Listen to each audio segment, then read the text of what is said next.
for this time round. So I'm going to pop a spreadsheet up on the screen, and this spreadsheet is available to download in my Etsy shop. I will leave a link to it in the description below. It's really easy to use.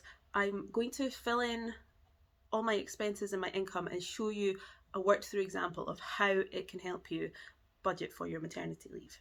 Before using this template, what you need to know is your expenses and the income that you're going to have while you're on maternity leave. So everybody's maternity leave is different. In the UK, you're allowed to take a year, but depending on what your work's policy is on maternity leave, your pay will differ. So for my work, I get 3 months full pay, 6 months statutory pay, and then if I want to take the final 3 months to make up to a year, the final 3 months are unpaid, so I get 0 pay. And statutory pay at the moment in the UK is, well, actually I've worked it out for 4 weeks, but I think it's £156.66 per week, or 90% of what your wage would be, whichever is lower. So for me, it's the £156.66 that is lower.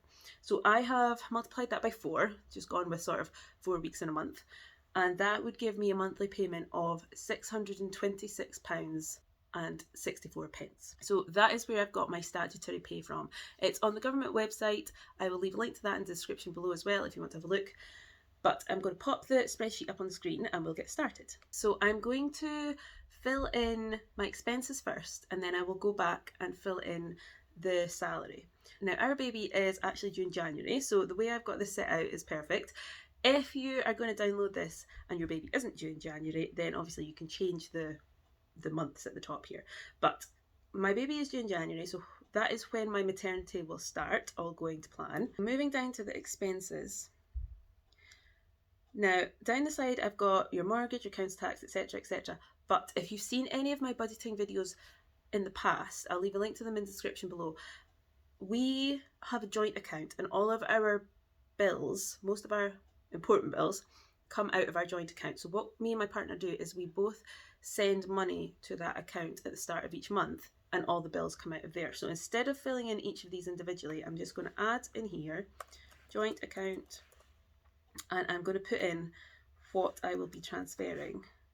So 1,100, and that pays for, I'm pretty sure, all of these living expenses that are listed here, plus some that are further down. The only thing that's not included is my phone, and my phone is £38.77. So I pay that out of my own account. So that's one of my expenses. And then I'm going to add in here joint buffer. So I always leave myself a little bit of a buffer if we need to transfer extra money into our joint account, because we pay for our weekly shopping out of there and stuff for our son if he needs anything. So I always leave a little money aside to top it up if need be. Now, last time I did this, I think my buffer was 100, but I've jiggled things about, and this time my buffer is going to be 50. Actually, I think last time my buffer was 200, but I've actually just rebudgeted and included that in the costs. So my buffer this time round is £50. And I think that's everything there. So then moving down, petrol at the moment, my petrol, I budget £120. Now I'm hoping that once I'm on maternity leave, that'll be a little bit less, because obviously I won't be travelling to and from work every day. But I'm going to leave it at 120 just because, costs are going up. So better to have budgeted for more rather than not to have budgeted for enough. Then my car insurance is £34.77. Oh, 77. My car tax is £14.87.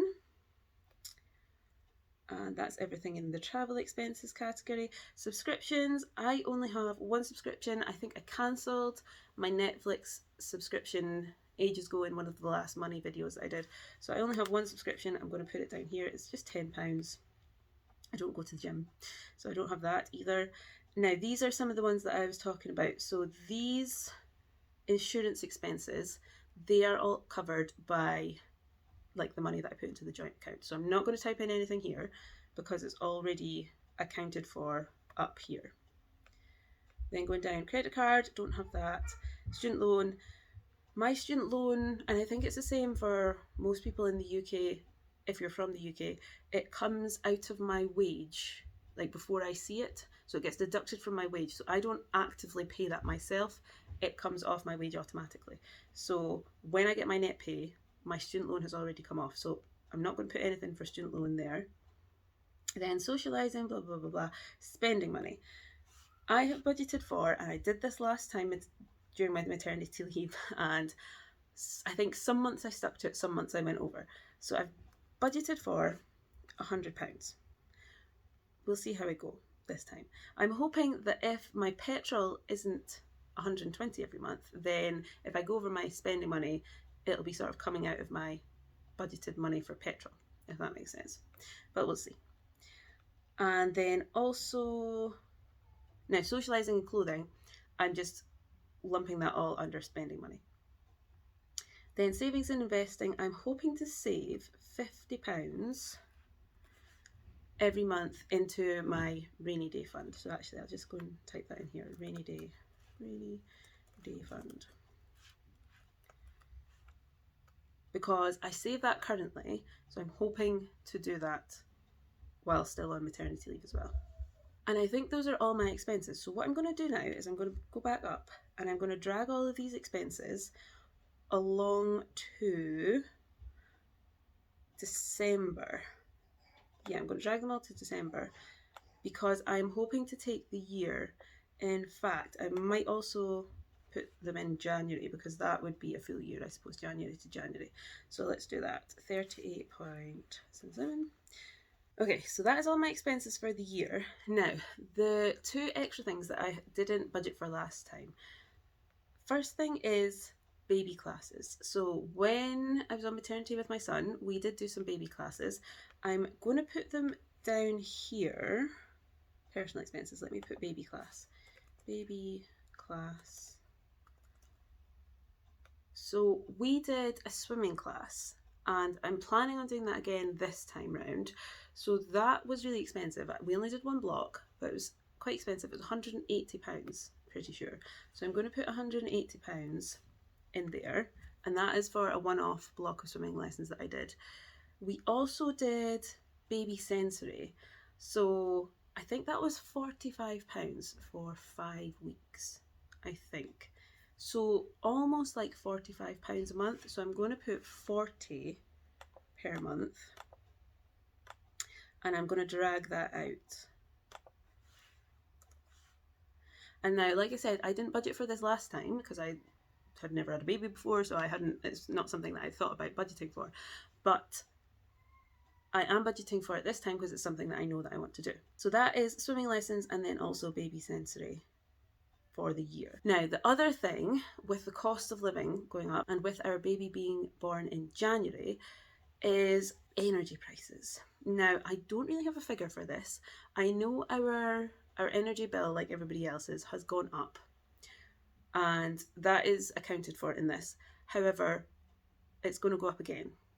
And with us being at home during winter with a newborn baby, I am assuming we are going to have the heating on quite a bit. So I really don't know what our heating bill is going to be like. But I'm going to maybe be a little bit too optimistic and say that it's going to go up by £50. So in gas and electric, I'm going to add an extra £50 because our current payment comes out of the money that I put into the joint account. So I'm going to be optimistic and hope that it's only going to go up by £50 and put that in here.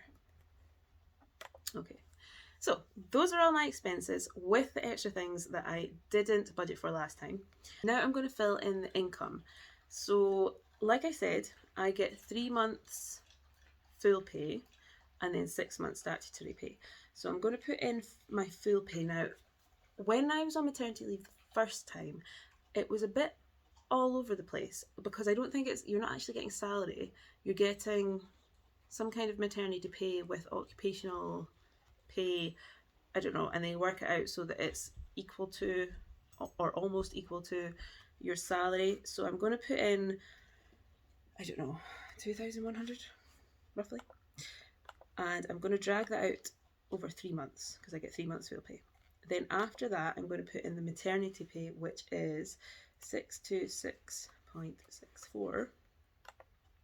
And I'm going to drag that out for another 6 months. 5, 6. And then the rest of the time, the last 3 months are going to be zero pay.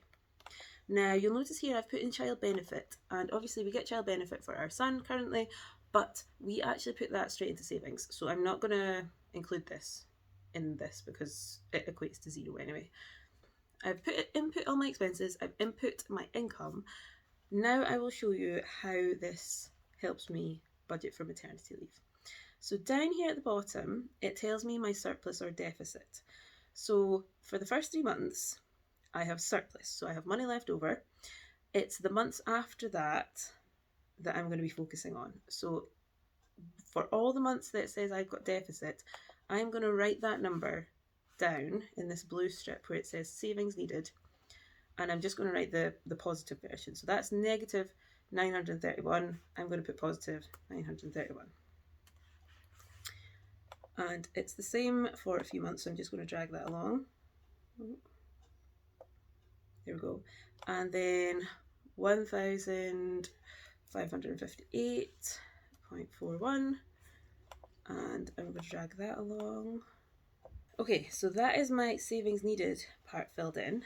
And I was actually confused. I had to pause the video and find out what's going on here. But the total has been calculated, and it's just because this column isn't big enough. There we go. So the total savings needed if I want to take a full year on maternity, and assuming that my expenses are correct and my income is correct, I will need £11,824.26, which is a massive amount. But I think that's similar to the amount that I needed the first time round. I would assume anyway. Extra costs this time round are obviously cost of living has gone up, so everything has inflated. Plus we have our son who goes to nursery, so we have childcare costs in there as well. Plus, this time I have budgeted for our baby classes, which I didn't do the first time round. So yeah, over £10,000 is what I'm needing for a year's maternity leave.